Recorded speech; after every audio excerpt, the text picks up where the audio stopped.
බුදුරජාණන් වහන්සේ එහෙම කෙනෙක් නෙවෙයි. යමක් අවබෝධ කළාද ඒ ජීවිත චරිතෙත් අවබෝධය දෙනවා. පැහැදිලිනේ. රාග දේශ මොහ නැති දහමමයි දේශනා කරන්නේ. ඒ ජීවිතය තුල කොහොමද රාග දේශ මොහ නැහැ. ඒක කියන විද්‍යාචරණ සම්පන්නයි. සුගත කියලා කියන්නේ උන්වහන්සේ සුන්දර. ඒ ලැබූ විමුක්තිය හරිම සුන්දර දෙයක්. සොඳුරු මාවතක ගමන් කරපු කෙනෙක් සුගත. ලෝකවිදු. උන්වහන්සේ ලෝකය ගැන නොදන්නා දෙයක් නැහැ. අනුත්තර පුරුෂ ධම්ම සාරති තවත් කෙනෙක්ව দমনය කරන්න පුළුවන්.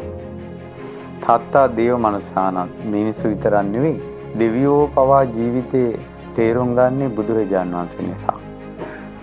බුද්ධ අන් අයට චූටි ළමයෙකුට පවා තේරෙන විදිහට ධර්මයේ දේශනා කරන්න පුළුවන්. බුද්ධ භගවා මහා පින්වන්ත කෙනෙක්, භාග්‍යවන්ත කෙනෙක්.